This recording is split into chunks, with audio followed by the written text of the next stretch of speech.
Welcome class 11। तो चलिए बेटा, अब हम आपका एक नया अध्याय शुरू करेंगे, समतल में गति। ठीक है, मोशन इन अ प्लेन। ठीक है, कि समतल में किस तरीके की गति होती है हम उसको जानेंगे। ठीक है, क्लियर बेटा।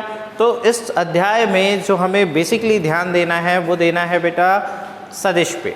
ठीक है, क्लियर। जो हमने अभी तक भौतिक राशियाँ पढ़ी हैं बेटा, ठीक है, गति में उन भौतिक राशियों का बहुत ही बड़ा रोल है। ठीक है, क्लियर। तो उस तरीके से देखेंगे हम कि क्या होती है हमारी सदिश राशियाँ, क्या होती है अदिश राशियाँ। ठीक है, क्लियर। तो भौतिक राशियों को क्या किया गया है बेटा, दो कैटेगरी में डिवाइड कर दिया गया है। ठीक है, अदिश राशि और सदिश राशि। ठीक है, चलिए देखते हैं सदिश राशि क्या होती है। बेटा सदिश राशि वो होती है जिसमें दिशा नहीं होती है। ठीक है, क्लियर। ऐसी राशियां जिसमें दिशा नहीं होती लेकिन परिमाण होता है, मैग्नीट्यूड होता है बेटा, मतलब उसका कुछ ना कुछ मान जरूर होता है। परिमाण का मतलब होता है बेटा, समझिएगा ध्यान से, परिमाण का मतलब होता है कि उसका आंकिक मान होता है कुछ। ठीक है, आंकिक मान। ठीक है, ये कुछ ना कुछ जरूर होता है लेकिन उसकी कोई दिशा नहीं होती है। ठीक है, क्लियर। वे राशियां जिनका केवल परिमाण होता है अदिश राशियां कहलाती है। परिमाण मतलब आप समझ गए। ठीक है, आंकिक मान बोला जाता है। ठीक है, क्लियर। देखो बेटा, जैसे अगर हम बात करें कि मैं 5 किलोमीटर चला, ठीक है, मैं 5 किलोमीटर चला, तो 5 किलोमीटर मैं चला। अब मैंने आपको ये नहीं बताया कि मैं किस दिशा में चला, है ना। तो ये क्या हो गई बेटा, 5 किलोमीटर हो गई दूरी। क्या हो गई, दूरी, है ना। तो ये कैसी हो गई, ये एक अदिश राशि हो गई बेटा। कैसी हो गई, अदिश राशि होगी। लेकिन मेरे को इसका आंकिक मान पता है कि मैं 5 किलोमीटर चला। अब मैं किसी से ये नहीं बोलूंगा कि मैं किलोमीटर चला, मेरे को बताना पड़ेगा कि मैं कितने किलोमीटर चला। ठीक है, तो जो मैंने अपनी दूरी बताई उसमें मैंने ये आंकिक मान को भी प्रदर्शित किया क्योंकि मेरे को बताना था कि मैंने कितना चला। ठीक है, तो अदिश राशियां वे होती हैं जिनका परिमाण होता है, जिनका कुछ आंकिक मान होता है लेकिन किस दिशा में है ये नहीं बताती है वो। आया समझ में। ठीक है, क्लियर। चलिए अब समझते हैं सदिश राशियों को। सदिश राशियों में बेटा आपका परिमाण भी होता है और दिशा भी होता है। ध्यान रखिएगा इस चीज का। इसमें क्या होता है बेटा, दिशा भी होती है और परिमाण भी होता है। आया समझ में। जैसे अब मैंने अगर आपको बोला बेटा कि मैं 5 किलोमीटर कहाँ चला बेटा, वेस्ट की तरफ चला। ठीक है, तो ये दिशा हो गई, दिशा भी बता रहा है कि मैं 5 किलोमीटर वेस्ट की तरफ चला। ठीक है, आया समझ में। या मैं 5 किलोमीटर साउथ की तरफ चला। ठीक है, क्लियर बेटा। तो समझिएगा, तो साउथ की तरफ चला। ठीक है, तो ये मैंने दिशा बताई कि मैं दक्षिण दिशा की तरफ चला। ठीक है, और साथ ही साथ में मैंने ये भी बताया कि मैं कितना चला, मतलब मैंने परिमाण भी बताया यहाँ पे। तो दिशा और परिमाण जिसके पास होता है उसे हम सदिश राशियाँ कहते हैं। आया समझ में, नाम से ही समझ में आ रहा है। सदिश मतलब दिशा के साथ। ठीक है, दिशा के साथ परिमाण, ऐसे भी याद रख सकते हैं आप इसको, दिशा के साथ परिमाण बेटा। आया समझ में। क्या होती है सदिश राशियाँ, क्या होती है अदिश राशियाँ। क्लियर। दोनों की बेसिक डेफिनेशन आपको पता चली। अभी सदिश के बारे में और जानेंगे अपन। ठीक है, क्लियर। तो सबसे पहले इनका अंतर कंप्लीट कर लेते हैं अपन, फिर उसके बाद में सदिश राशियों को डिटेल में पढ़ते हैं अपन। ठीक है, देखिए ध्यान से। अब अदिश राशियों का अगर हम योग करें, अंतर करें, गुणा करें तो हम साधारण तरीके से भी कर सकते हैं। जैसे 5 किलोमीटर, मैं पहले 5 किलोमीटर चला, फिर 10 किलोमीटर चला, फिर 15 किलोमीटर चला, तो अब मैं इनका अंतर, इनका जोड़ साधारण तरीके से ज्ञात कर सकता हूँ। साधारण तरीके से बेटा।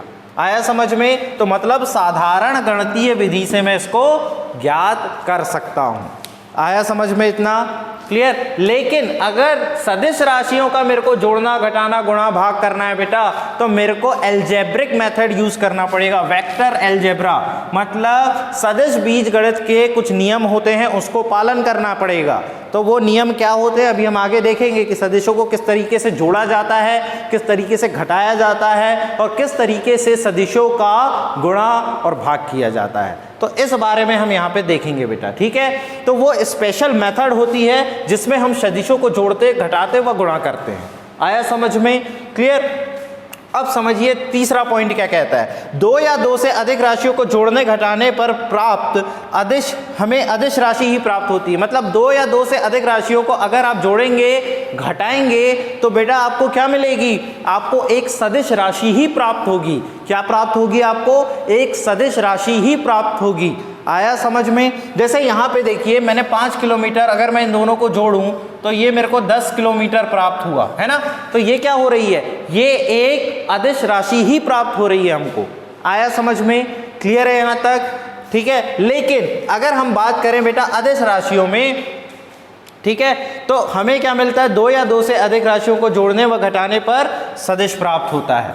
ठीक है, जोड़ने व घटाने पर सदिश प्राप्त होता है, इसमें भी सदिश, ठीक है। लेकिन अगर हम गुणा करें बेटा तो वो अदिश भी हो सकता है और सदिश भी हो सकता है। ध्यान रखिएगा इस चीज को, अगर हम गुणा करें तो क्या कर सकते हैं बेटा, दोनों चीजें संभव है, अदिश भी और सदिश भी। फिर किसी अदिश राशि को यदि दो या दो से अधिक अवयवों में वियोजित नहीं किया जा सकता बेटा, ठीक है, वियोजित नहीं किया जा सकता, दो या दो से ज्यादा भागों में वियोजित नहीं किया जा सकता। ठीक है, अब इनके उदाहरण देखिए, द्रव्यमान, दूरी, समय, आयतन आदि।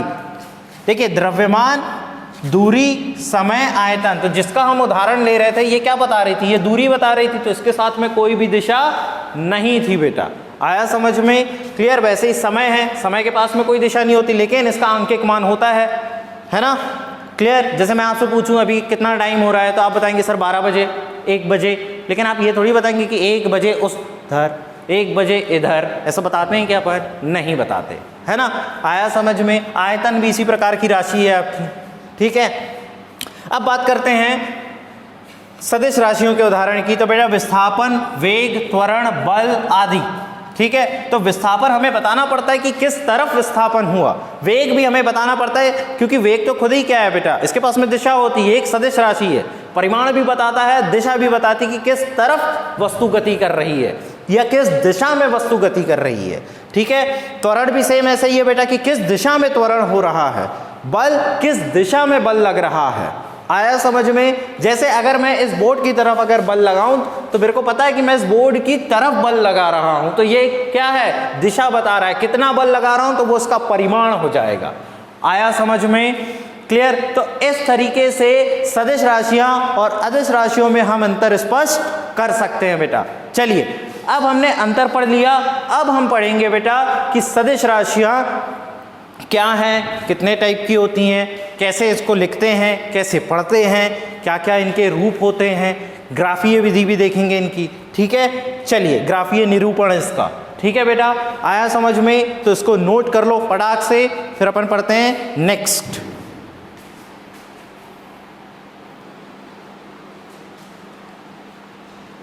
चलिए बेटा, तो अब सदिश का ग्राफीय निरूपण देखेंगे अपन। देखिए सदिश को हम सबसे पहले देखिए कि दर्शाते कैसे। मान लीजिए ये कोई वस्तु है बेटा ए, ठीक है, ये अगर इस दिशा में आगे बढ़ रही है, ठीक है, क्लियर, ये इस दिशा में जा रही है और 5 किलोमीटर जा रही है बेटा, कितना जा रही है, 5 किलोमीटर जा रही है, तो इसके पास में दिशा भी है और परिमाण भी है। ठीक है, तो ये देखो सदिश को खास रूप से दर्शाया जाता है बेटा। सदिश और अदिश को हम समझाएंगे कैसे, समझिएगा ध्यान से। ये ए है जो 5 किलोमीटर इस दिशा में जा रहा है बेटा, ठीक है, मान लीजिए ये किस तरफ जा रहा है, वेस्ट की तरफ जा रही है। ठीक है, चलिए देखिए ध्यान से। और ये कोई राशि है बेटा, ये जो सिर्फ चल रही है और सिर्फ 5 किलोमीटर चल रही है। ठीक है, 5 किलोमीटर चल रही है ए। ठीक है, तो अब देखिए दोनों में, इसके पास में परिमाण है लेकिन दिशा नहीं है, इसके पास में परिमाण भी है दिशा भी है, तो इन दोनों राशियों को दर्शाने के लिए हम इस तीर के निशान का प्रयोग करते हैं बेटा। ठीक है, तो ये क्या बता देगा कि ये एक क्या है, सदिश राशि है बेटा। आया समझ में, ठीक है, क्या है, ये एक सदिश राशि है। आया समझ में, क्लियर। इस तरीके से इसको दर्शाया जाता है, क्लियर, और इस पे कोई निशान नहीं रहता बेटा। आया समझ में। अब मान लीजिए हमें इसका परिमाण भी लिखना है, इसका परिमाण भी लिखना है और इसकी दिशा भी लिखनी है, तो कैसे लिखेंगे बेटा सदिश राशि का, तो देखो ऐसे लिखेंगे, मॉड के अंदर, इसको मॉड बोलते हैं, जो 2 डंडी रहती है ना, इसको मॉड बोलते हैं बेटा। आया समझ में, ठीक है। और ये हमें बताता है बेटा क्या, कि ये परिमाण, इसका परिमाण, ठीक है, ये परिमाण बताएगा। ठीक है, और ये ए और ये ऊपर लगा देंगे कैप, तो ये क्या बताएगा बेटा, ये दिशा बताएगा उसकी, क्या बताएगा, दिशा बताएगा। आया समझ में? तो आप ऐसे भी लिख सकते हो, 5 किलोमीटर चल रहा था ना, तो ये इसका परिमाण हो गया बेटा, ठीक है, ये क्या हो गया, परिमाण हो गया इसका, ठीक है, और ये इसकी दिशा हो गई, ठीक है, किस तरफ जा रहा था, वेस्ट की तरफ जा रहा था, है ना, तो ये दिशा हो गई। क्लियर? तो इस तरीके से दर्शाया जाता है बेटा इसको। आया समझ में? क्लियर कि किस तरीके से हम सदिश को दर्शाएंगे, ये इसका परिमाण और ये दिशा को बताता है कैप। तो इस प्रकार से सदिश निरूपण किया जाता है बेटा। क्लियर है यहाँ तक? बोलो। ठीक है, अब जैसे कोई दिशाएं हैं बेटा, ये देखो ये दिशाएं, ठीक है, क्लियर, ये उत्तर, ये दक्षिण, दक्षिण, ठीक है, क्लियर, ये आपका पूर्व और ये आपका पश्चिम, पश्चिम, ये है बेटा, ठीक है। अब मान लीजिए कोई बिंदु है, वो कहाँ से चलना प्रारंभ किया, कुछ इस तरीके से चलना प्रारंभ किया बेटा, ये, ठीक है, ये, तो ये देखो ये चलना चालू किया और यहाँ तक गया ये, ठीक है। तो ये क्या गया बेटा, ये पूर्व भी गया, ठीक है, ये पूर्व भी गया, ठीक है, और ये उत्तर की तरफ भी गया, ये दोनों तरफ गया, ये देखो ध्यान से, ये, ठीक है। तो दो दिशाएं दिख रही है आपको यहाँ पे, ठीक है, क्लियर। तो ये P बिंदु है बेटा, ठीक है, क्लियर, ये P बिंदु है, P बिंदु ने चलना चालू किया, ठीक है, और ये जो है दिख रहा है आपको, ये दो बिंदु, इसको Q कर लो और इसको R कर लो, तो ये P से Q तक भी गया, PQ, ठीक है, और PR, तो ये इसकी दिशा हो जाएगी बेटा। आया समझ में? इस तरीके से निरूपित किया जाता है बेटा। क्लियर? चलिए अब देखिए आगे कि आगे हमें क्या पढ़ना है बेटा, ठीक है। अब हम पढ़ते हैं सामान्य सदिश के बारे में पढ़ेंगे बेटा, ठीक है, नोट करिए इसको। चलिए बेटा, तो अब सामान्य सदिशों के बारे में जानेंगे। कुछ सामान्य सदिश हैं जो हमें पढ़ने पड़ते हैं, तो ध्यान से देखिएगा। समान सदिश बेटा, सबसे पहला आता है समान सदिश। दो सदिश तभी बराबर होते हैं जबकि न केवल उनके, समान मतलब क्या होता है बेटा, बराबर ना, तो बराबर कैसे होने चाहिए, उनका परिमाण भी बराबर होना चाहिए, उनकी दिशाएं भी बराबर होनी चाहिए, ठीक है, तभी उनको हम क्या कहेंगे बेटा, समान सदिश कहेंगे। एक बार फिर से सुन लीजिए, जिनके परिमाण भी बराबर हो, उनकी दिशाएं भी बराबर हो। उदाहरण के हिसाब से समझिए, जैसे ए है बेटा, ठीक है, ए चला वेस्ट 5 किलोमीटर, बी चला वेस्ट 5 किलोमीटर, तो ये दो सदिश देखो ध्यान से, दोनों 5 किलोमीटर, परिमाण भी बराबर है, दिशा भी बराबर है, ठीक है। तो यहाँ पे ए वेक्टर बराबर बी वेक्टर, आ गया समझ में बेटा? क्लियर? इस तरीके से हम दर्शाएंगे, ये देखो ध्यान से, परिमाण भी बराबर, दिशाएं भी बराबर। क्लियर? फिर उसके बाद में आता है बेटा ऋणात्मक अथवा विपरीत सदिश। दो सदिश जिनके परिमाण तो समान होंगे लेकिन दिशाएं विपरीत होगी। समझिएगा कैसे बेटा, उदाहरण के जरिए देखो, जैसे ये ए है बेटा, ये ए ने चलना चालू किया, ठीक है, क्लियर। इस देखो इस तीर को ना, इसको अपन बोलते हैं बेटा हेड, क्या बोलते हैं, हेड, और ये जो पीछे वाला भाग रहता है ना, इसको अपन क्या बोलते हैं, टेल बोलते हैं, ठीक है, समझिएगा ध्यान से। तो यहाँ से ए चला, ठीक है, दो सदिश जिनके परिमाण समान होंगे, मतलब ये 5 किलोमीटर चल रहा है, ठीक है। अब बी है, बी क्या चल रहा है, विपरीत दिशा में चल रहा है, इस दिशा में, ठीक है, लेकिन वो भी 5 किलोमीटर ही चल रहा है बेटा, वो भी 5 किलोमीटर ही चल रहा है, ठीक है। आया समझ में? ये वेस्ट जा रहा है, ठीक है, क्लियर। तो ये अपोजिट साइड, ठीक है बेटा, ईस्ट मान लो, ये ईस्ट, ठीक है, इसको ईस्ट कर लो या इसको वेस्ट कर लो, ठीक है, कर सकते हो आप लोग, ध्यान से देखिएगा, है ना। देखो ध्यान से, सिर्फ कॉन्सेप्ट समझने की कोशिश करो। क्लियर? चलो ये लो, कर लो, इसको ईस्ट कर लो, इसको वेस्ट कर लो, ये लो, ओके, क्लियर है। अब देखो ध्यान से, तो ये बी जो है हमारा 5 किलोमीटर चल उतना ही रहा है, लेकिन दिशाएं अलग अलग है, तो यहाँ पे ये क्या हो जाएगा बेटा, ए वेक्टर ऋणात्मक आपको देखने को मिलेगा, ऋणात्मक अथवा विपरीत। तो कैसे बताएंगे, ऐसे बताएंगे। आया समझ में? देख लो ध्यान से, इस तरीके से, ठीक है। परिमाण सेम है लेकिन दिशाएं अलग अलग है बेटा। आया समझ में? फिर इसी का उल्टा कर दो, परिमाण अलग अलग दिशा लेकिन सेम, तो वो समांतर सदिश कहलाता है बेटा। देखो ध्यान से कैसे समझिएगा, दो सदिश जिनकी दिशाएं तो समान है परंतु परिमाण अलग अलग है। जैसे ये देखो, ये ए जो है ये यहाँ 5 किलोमीटर चला, ठीक है, ईस्ट की तरफ, ये ईस्ट चला, ठीक है, आया समझ में, ईस्ट की तरफ चला। और बी जो है हमारा ये 2 ही किलोमीटर चला, ठीक है, 2 किलोमीटर चला, लेकिन ये भी ईस्ट की तरफ ही चल रहा है। आया समझ में? तो ये क्या कहलाएंगे बेटा? आपके समांतर सदिश कहलाएंगे। क्या कहलाएंगे? ये आपके समांतर सदिश कहलाएंगे। आया समझ में? क्लियर होता है यहाँ तक? चलिए आगे देखें। अब एकांक सदिश के बारे में बात करते हैं बेटा, ठीक है। ये समांतर सदिश है बेटा, ठीक है, ए वेक्टर एंड बी वेक्टर समांतर सदिश है, समांतर सदिश, ठीक है। चलिए अब देखिए एकांक सदिश। एकांक मतलब क्या होता है? एक। क्या होता है? एक, ठीक है। वह सदिश जिनका परिमाण एक होता है या एकांक होता है, एकांक सदिश कहलाते हैं, ठीक है। आया समझ में? जैसे मान लीजिए बेटा कि ए कोई एकांक सदिश है, तो उसका एकांक सदिश को कैप से दर्शाते हैं। देखो सदिश निरूपण कैप से करते हैं, अभी पहले ही बताया था, ठीक है। ये एकांक सदिश का निरूपण कहलाएगा, लेकिन है तो सदिश का ही निरूपण। देखो ध्यान से, तो कैसे निकालेंगे इसको? ए वेक्टर बटा मॉड ए वेक्टर, ठीक है। अभी हमने आपको बताया था ना कि कैसे निकालते हैं। देखो ध्यान से, इस तरीके से बताया था हमने आपको कि अगर आपको किसी को लिखना है तो इसका पहले परिमाण लिखो, फिर उसकी दिशा लिखो, ये, ठीक है। तो इस एकांक सदिश का अगर आपको निकालना है तो इस ए के बटे में ये कर दो, तो ये आपको एकांक सदिश निकाल के दे देगा। ये रहा, ये देखो आ गया सेम फॉर्मूला। क्लियर? चलिए अब देखिए इस एकांक सदिश को ना अब हर किसी के लिए मतलब दिशाओं के हिसाब से क्या किया गया है, इनको बनाया गया है बेटा, ठीक है। जैसे हमारी ये जो 4 दिशाएं होती है ना, ये, ठीक है, इसके हिसाब से बनाया गया है बेटा, क्योंकि समतल में तीनों प्लेन को ड्रॉ करने के लिए बेटा, ठीक है, 3 प्लेन हम ड्रॉ करेंगे जब, ठीक है, किसी समतल में, तो उसकी कुछ दिशा निर्धारित है ना। जैसे ये हमारी उत्तर दिशा, ये पूर्व दिशा और ये जेड दिशा, ठीक है।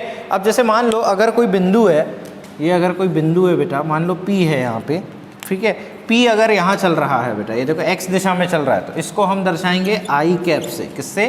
आई कैप से, ठीक है। और अगर y दिशा में वो जा रहा है, उत्तर दिशा में जा रहा है, तो जे कैप, ठीक है। और अगर वो ऊर्ध्वाधर सीधा आ रहा है बेटा, तो इसका मतलब जे कैप, के कैप, ठीक है। तो ये एकांक सदिश कहलाते हैं हमारे। क्या कहलाते हैं? एकांक सदिश कहलाते हैं बेटा। आया समझ में? फिर आप सोच रहे होंगे सर ये इस तरीके से है, तो देखो बेटा ध्यान से, यहाँ दिख रहा है आपको, यहाँ पे मैं बताता हूँ, ये देखो, अगर आपको ये समझ में नहीं आ रहा है तो ये देखो सिंपल तरीका देखो बेटा। क्लियर? ये हमारा नॉर्थ, ये हमारा साउथ, ये हमारा ईस्ट और ये हमारा वेस्ट, ठीक है। अब हमने आपसे बोला ये आपका x अक्ष है, ये आपका y अक्ष है, ठीक है। क्लियर? तो अगर कोई यहाँ से यहाँ तक चल रहा है बेटा, ठीक है, x अक्ष के लिए, तो ये क्या हो जाएगा? आई कैप, है ना। और अब आप पूछेंगे सर अगर वो ऐसा जा रहा है तो बेटा माइनस आई कैप, माइनस। और अगर ये ऐसा जा रहा है बेटा, ये देखो नॉर्थ की तरफ, तो माइनस का जे कैप, प्लस का जे कैप। और अगर ये साउथ की तरफ जा रहा है बेटा, ठीक है, तो माइनस का जे कैप, ये आ जाएगा, ठीक है। और अगर वो सीधा चल रहा है बेटा इनके बीच से बिल्कुल, ठीक है, कुछ इस तरीके का अगर चल रहा है तो उसको हम जेड से दर्शाते हैं, ठीक है, ये इस तरीके से, ये, ठीक है, ये हमारा जेड, ये देखो ध्यान से, ठीक है।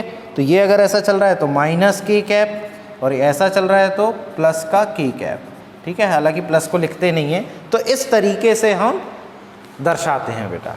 आया समझ में? सदिश का क्लियर होता है यहाँ तक? एकांक सदिश समझ में आया? तो एकांक सदिश हमारे कितने होते हैं? 3 होते हैं बेटा, आई कैप, जे कैप और के कैप, ठीक है। ये 3 हमारे एकांक सदिश होते हैं बेटा। क्लियर? आया समझ में? और इन्हीं की दिशा अगर हम विपरीत कर दें तो ये माइनस में हो जाते हैं, सिंपल सा है। क्लियर? ठीक है, नोट करो इसको फटाक से।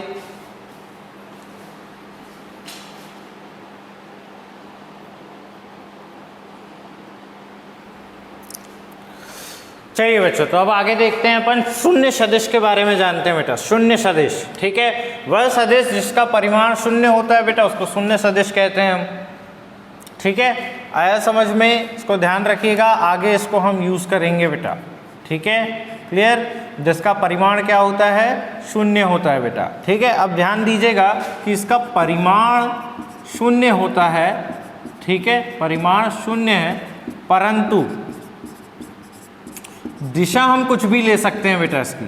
क्या दिशा हम कुछ भी ले सकते हैं, दिशा कुछ भी हो सकती है, ये याद रखिएगा, कुछ भी हो सकती है, या हम कुछ भी दिशा इसकी मान सकते हैं। आया समझ में। चलिए स्थिति सदिश के बारे में बात करते हैं। स्थिति सदिश क्या बताता है, वह सदिश जो किसी निर्देश बिंदु के सापेक्ष किसी क्षण की स्थिति को बताता है। पोजीशन वेक्टर की उसकी पोजीशन क्या है, जैसे मान लो बेटा ये O से लेके P तक कोई वस्तु गति कर रही है, ठीक है, इस दिशा में, P की दिशा की ओर, ठीक है। तो इसका जो पोजीशन वेक्टर होगा वो R होगा बेटा, ठीक है। क्या होगा, R होगा, मतलब R ये सीधे बता देगा आपको कि ये OP दिशा में अग्ररत है, O से P की दिशा की ओर जा रहा है, ठीक है। आया समझ में, क्लियर। चलिए अब विस्थापन सदिश पढ़ते हैं। विस्थापन सदिश क्या बोलता है, वह सदिश जो यह बताता है कि किसी समयांतर में गतिमान वस्तु के विस्थापन का परिमाण कितना है तथा विस्थापन की इस दिशा में हुआ है, मतलब विस्थापन की दिशा भी बताता है। जैसे मान लो बेटा ये कोई वस्तु है यहाँ, ठीक है, O से P तक गया, ठीक है, फिर O से Q तक गया, ठीक है। अब ये इसका स्थिति सदिश है R वेक्टर और इसका स्थिति सदिश है बेटा अपना R वेक्टर। देख लो ध्यान से, दिख रहा है बेटा, क्लियर है यहाँ तक, बोलो, ठीक है, ठीक है। दो स्थिति सदिश आपको दिखाई दे रहे हैं बेटा, ठीक है। चलिए तो आपने देखा कि ये इसका ओरिजिन है, यहाँ से चालू हुए हैं ये, इसको R1 और इसको R2 कर लो, ठीक है। तो इनका जो विस्थापन हुआ है वो कितना हो रहा है बेटा, ठीक है, कुछ इस तरीके से हम इसको दर्शाएंगे, ये रहा विस्थापन। तो S बराबर PQ, ये हमें बता देगा बेटा, ठीक है। PQ हमें क्या बता देगा, S बराबर PQ, मतलब ये जो दिख रहा है ना आपको, ये S विस्थापन हुआ है, तो ये क्या बता देगा, PQ, ठीक है। तो ये दिशा भी बता देगा, परिमाण भी बता देगा आपका। आया समझ में। तो ये होता है हमारा विस्थापन सदिश बेटा, क्लियर होता है यहाँ तक, ठीक है। इसको आगे अपन डिटेल में पढ़ेंगे जब अपन एडिशन सब्ट्रैक्शन के बारे में जानेंगे। तो अगली जो अपनी क्लास होगी एडिशन सब्ट्रैक्शन के ऊपर होगी, ठीक है। तो नोट कर लीजिए इसको, जोड़ना घटाना गुणा भाग देखेंगे अपन, ठीक है।